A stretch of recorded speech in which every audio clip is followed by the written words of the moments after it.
नमस्कार साथियों, अगर आप भी रेलवे ग्रुप डी एग्जाम 2026 की तैयारी कर रहे हो तो यह क्लास आपके लिए बहुत ज़्यादा इम्पोर्टेंट है, क्योंकि आज के क्लास में हम लोग टॉप 35 ऐसे प्रश्नों को देखेंगे जो आपके पेपर में सबसे ज़्यादा पूछे जाते हैं। तो मेरे भाई, इस क्लास को आप लोग बिल्कुल ध्यान से देखिएगा और आप लोग भी हमारे साथ आंसर को लगाते चलिएगा, जिससे कि आपको पता चलेगा कि इस 35 क्वेश्चन में आप कितने प्रश्नों को सही कर पा रहे हो। और अगर आप इसमें से 20 भी प्रश्न को सही कर लेते हो तो यकीन मान के चलना आपकी तैयारी बहुत अच्छी है। देखिए, यहां पे पहला नंबर सवाल आपके सामने आ चुका है, तो एक एक प्रश्नों के आंसर को लगाते चलिएगा। लास्ट में ईमानदारी से बताइएगा कितना प्रश्न आपसे सही हुआ है। देखो, यहां पे है, मनुष्य के शरीर में सबसे बड़ी हड्डी कौन सी है। मानव शरीर में अगर सबसे बड़ी हड्डी पूछेगा तो वो फीमर हो जाएगा, जो जांघ में पाई जाती है। करेक्ट आंसर ए हो जाएगा। अगर आपसे सबसे छोटी हड्डी पूछेगा तो वो आप लगाओगे स्टैपिज, जो कि कान में पाई जाती है। मजबूत हड्डी पूछेगा तो वो आप बताओगे मैंडिबल, जो कि जबड़ा में पाई जाती है। चलिए आगे बढ़ते हैं, अगला बताइएगा मेरे भाई। अगला ये प्रश्न है, निम्न में से किस धातु को चाकू से आसानी से काटा जा सकता है। निम्न में कौन सा धातु है जिसे चाकू से आसानी से काटा जा सकता है, तो उसे हम लोग यहाँ पे सोडियम बता के चलते हैं। करेक्ट आंसर आपका सी होगा। इसका संकेत जो है Na होता है। कई बार आया है कि सोडियम का संकेत क्या होता है, एक बार आया था कि टीन का संकेत क्या होता है, तो ध्यान रखिएगा Sn होता है। अगर आपसे पूछ देगा कि हीलियम का संकेत क्या होता है, तो मेरे भाई He होता है। अगर आपसे पूछ देगा लोहा का क्या होता है, बताइएगा, तो लोहा का Fe होता है मेरे भाई। चलिए आगे बढ़ते हैं, अगला बताइएगा। अगला प्रश्न क्या है, ये देखो यहाँ पे प्रश्न क्या है, बल गुना विस्थापन हमने पढ़ा है भैया। ये हमारा क्या होता है, W बराबर होता है F गुना S। यहाँ पे देख लो ना, ये W क्या है, कार्य है, तो कार्य बराबर बल गुना विस्थापन। तो करेक्ट आंसर हमारा ऑप्शन नंबर सी हो जाएगा। क्या नहीं पढ़े हो मेरे भाई, इतना आसान सा सवाल है। चलो आगे बढ़ते हैं, अगला बताइएगा। अगला प्रश्न है कि मानव शरीर में रक्त को शुद्ध करने का कार्य कौन सा अंग करता है। मानव शरीर में रक्त को यहाँ पे शुद्ध करने का जो कार्य है वो यहाँ पे गुर्दा करता है। 4 का right answer option number C हो जाएगा। चलिए 5 नंबर सवाल को देखते हैं। यहाँ पे पूछा जा रहा है कि प्रकाश के परावर्तन के नियमों की संख्या कितनी है। प्रकाश के परावर्तन के 2 नियम है, आपने ये बहुत अच्छे से पढ़ा होगा मेरे भाई। एक जो है कोण आई बराबर क्या हुआ था, कोण आर हुआ था। चलो बता दो, आपतन कोण बराबर परावर्तन कोण, ये पहला हुआ था। और आपतित किरण, परावर्तित किरण तथा आपतन बिंदु पर डाला गया अभिलंब तीनों एक ही तल में होते, ये दूसरा नियम था। यहाँ पे 2 नियम करेक्ट हो जाएगा मेरे भाई। 5 का बी हो जाएगा। और जितने साथी अभी तक क्लास को लाइक नहीं किए हो तो प्लीज एक बार सभी साथी क्लास को लाइक कर लीजिएगा, और पहली बार जुड़ रहे हो तो सब्सक्राइब कर लीजिएगा, क्योंकि इसी चैनल पे अब आपको डेली क्लास देखने को मिलेगा। और एग्जाम नज़दीक है, इसीलिए मैं आपके लिए 3 से 4 क्लास डेली अपलोड करूंगा। तो मेरे भाई सब्सक्राइब कर लीजिएगा, नोटिफिकेशन आपको मिलता रहेगा। चलिए आगे बढ़ते हैं, अगला बताइएगा। अगला ये प्रश्न है कि पौधों में भोजन का निर्माण किस प्रक्रिया के द्वारा होता है। पौधों में भोजन का जो निर्माण है मेरे भाई, ये किस प्रक्रिया के द्वारा होता है, बताइएगा। 6 नंबर सवाल का जवाब आपने बताया भैया, प्रकाश संश्लेषण के द्वारा होता है। चलिए 7 नंबर सवाल को देखते हैं। यहां पे है, किसी वस्तु का जड़त्व किस पर निर्भर करता है। किसी भी वस्तु का जड़त्व जो है द्रव्यमान पर निर्भर करता है, मास पर निर्भर करता है मेरे भाई। ऑप्शन नंबर बी करेक्ट हो जाएगा। चलो अगला बता के चलिएगा। अगला प्रश्न है, ब्लू विट्रियोल का यहाँ पे किसका सामान्य नाम है। ब्लू विट्रियोल जो है मेरे भाई, ये किसका सामान्य नाम है, ये सबको पता है भैया। इसे हम कॉपर सल्फेट भी कहते हैं। करेक्ट आंसर हमारा ए हो जाएगा। चलिए आगे बढ़ते हैं। मात्र 35 क्वेश्चन को इस क्लास में करेंगे। देखो यहाँ पे है, मानव शरीर में सबसे छोटी ग्रंथि कौन सी मानी जाती है। मानव शरीर में सबसे छोटी ग्रंथि है पिट्यूटरी ग्रंथि। करेक्ट आंसर आपका बी हो जाएगा। चलिए अगला प्रश्न का जवाब बताइएगा। यहाँ पे ध्वनि की तीव्रता मापने की क्या इकाई है। तो ध्वनि की तीव्रता मापने की जो इकाई होती है वो डेसिबल होती है। एक बार आया था कि संकीर्णन का मापन किस में होता है, तो संकीर्णन का मापन भी जो होता है ना भैया, वो डेसिबल में होता है। ये बात आपको याद रख के चलना है। देखो अभी तक हम लोगों ने यहाँ पे शुरू से 10 क्वेश्चन किया, इसमें अपना स्कोर बताइएगा। फिर हम 10 से 20 आपसे पूछेंगे। पहले इतना स्कोर आप लोग जल्दी से कमेंट करके बता दो कि कितना सही हुआ है आपसे। चलो अब यहाँ पे 11 का बताइएगा, बेकिंग सोडा का रासायनिक नाम क्या है? बेकिंग सोडा का रासायनिक नाम यहाँ पे बता के चलोगे सोडियम बाइकार्बोनेट है। चलिए 12 नंबर सवाल को देखते हैं। 12 नंबर सवाल है, शरीर में इंसुलिन किस ग्रंथि से स्रावित होता है? शरीर में मेरे भाई इंसुलिन जो है ये किस ग्रंथि के द्वारा स्रावित होता है? 12 का बताइएगा तो आपने बताया भैया अग्न्याशय के द्वारा। करेक्ट आंसर बी हो जाएगा।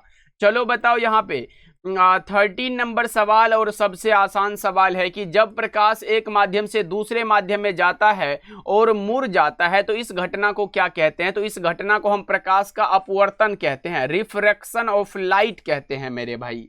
चलो बहुत अच्छे, आगे बढ़ते हैं। यहाँ पे 14 का बताइएगा, यहाँ पे क्या है? किसी चालक में विद्युत धारा प्रवाहित होने का कारण क्या है? विद्युत धारा का प्रवाह भैया बता दो। हमने पढ़ा है कि इलेक्ट्रॉन या फिर चार्ज के सतत प्रवाह को इलेक्ट्रिक करंट कहते हैं, तो यहाँ पे इलेक्ट्रॉन का प्रवाह हो जाएगा। चलो आगे बढ़ते हैं। अगला बताइएगा यहाँ पे, इनकलाब जिंदाबाद का नारा किसने दिया था? इनकलाब जिंदाबाद का नारा जो दिया था ये दिया था भगत सिंह ने। किसने दिया था भैया? भगत सिंह ने दिया था। 15 का बी हो जाएगा। चलो अगला बताओ यहाँ पे, भारतीय संविधान का कौन सा अनुच्छेद समानता का अधिकार देता है? अनुच्छेद 14 से लेके भैया 18 तक। बताओ कौन सा ऑप्शन हो जाएगा? तो यहाँ पे राइट आंसर ऑप्शन ए हो जाएगा। चलो आगे बढ़ते हैं, अगला बताइएगा। यहाँ पे 17 नंबर सवाल है। देखो गीतांजलि के लेखक कौन है? गीतांजलि के लेखक का नाम अगर आपसे पूछ दिया गया है तो यहाँ पे रविंद्रनाथ ठाकुर बताओगे। राइट आंसर आपका बी हो जाएगा। नेक्स्ट नंबर सवाल का जवाब बताइएगा। यहाँ पे है, भारत में योजना आयोग की जगह किस संस्था ने ली है? बताइएगा। भारत में योजना आयोग की जगह जो है ये लिया है यहाँ पे नीति आयोग ने। करेक्ट आंसर आपका ऑप्शन बी हो जाएगा। चलो आगे बढ़ते हैं मेरे भाई। अगला प्रश्न आपके सामने है और ये पूछा जा रहा है कि भारत का सबसे बड़ा राज्य क्षेत्रफल के आधार पर कौन सा है? भारत का सबसे बड़ा राज्य क्षेत्रफल की दृष्टि से राजस्थान होगा, और अगर हमसे पूछ देगा जनसंख्या की दृष्टि से तो आप बताओगे भैया यूपी होता है। ओके चलो आगे बढ़ते हैं, अगला बताइएगा। अगला प्रश्न क्या है कि विश्व पर्यावरण दिवस कब मनाया जाता है? विश्व पर्यावरण दिवस 5 जून को मनाया जाता है। ऑप्शन नंबर बी आपका बिल्कुल करेक्ट हो जाएगा। 16 सितंबर को मनाया जाता है विश्व ओजोन दिवस। क्या मनाया जाता है? विश्व यहाँ पे ओजोन दिवस आप लोग याद रखिएगा मेरे भाई। ओके और 22 अप्रैल को क्या मनाया जाता है? पृथ्वी दिवस मनाया जाता है ना, तो ये सब आपको पता होगा। ये बताइएगा 8 मार्च को हम लोग क्या मनाते हैं? कमेंट करिएगा। उसके बाद आप लोग कमेंट करके ये भी बताइएगा कि विश्व एड्स दिवस हम लोग कब मनाते हैं? विश्व एड्स दिवस हम लोग कब मनाते हैं? उसके बाद आप दूसरा बता सकते हो कि विश्व जनसंख्या दिवस हम लोग कब मनाते हैं? विश्व जनसंख्या भैया दिवस जो है कब मनाते हैं? उसके बाद आप लोग तीसरा बता सकते हो, क्या तीसरा बता सकते हो कि विश्व कैंसर दिवस हम लोग कब मनाते हैं? ये सब आप लोग कमेंट करके बता सकते हो मेरे भाई। ओके चलिए, और यहाँ पे 20 में भी अपना स्कोर जरूर बताइएगा, क्योंकि हम पूछते चलते हैं स्कोर भूल जाते हो बताना। देखो यहाँ पे भारतीय राष्ट्रीय कांग्रेस की स्थापना कब हुई थी? 1885 में। करेक्ट आंसर ए हो जाएगा, ध्यान रखना है। अगला प्रश्न का जवाब बता दो, काकोरी कांड किस वर्ष हुआ था? मेरे भाई जल्दी से क्लास को लाइक जरूर कर लीजिएगा जी, सभी साथी कर दीजिएगा, और सब्सक्राइब तो करना है, क्योंकि अगर आप नए जुड़े हो और तैयारी अच्छा करना है तो फिर सब्सक्राइब जरूर करिएगा। देखो काकोरी कांड जो है ये किस वर्ष हुआ था? तो ये यहाँ पे आप बता के चल रहे हो भैया 1925 में हुआ था। ए वाला ऑप्शन लगा दो। अगला प्रश्न है कि लौह पुरुष किसे कहा जाता है? तो सरदार वल्लभ भाई पटेल को कहा जाता है। नेक्स्ट नंबर सवाल है कि वेदों की ओर लौटो का नारा जो है ये किसने दिया था? तो ये दिया था स्वामी दयानंद सरस्वती ने। ऑप्शन नंबर क्या होगा? 24 का बी हो जाएगा। 25 का बताइएगा, भारत की पहली महिला राज्यपाल कौन थी? भारत की पहली महिला राज्यपाल का नाम बताना है तो वे आप लोग बताओगे Sarojini Naidu. Correct answer B हो जाएगा। नेक्स्ट नंबर सवाल है कि दांडी यात्रा किस आंदोलन से संबंधित है? दांडी यात्रा जो है मेरे भाई ये किस आंदोलन से संबंधित है? ये हो जाएगा सविनय अवज्ञा आंदोलन से संबंधित। करेक्ट आंसर सी हो जाएगा।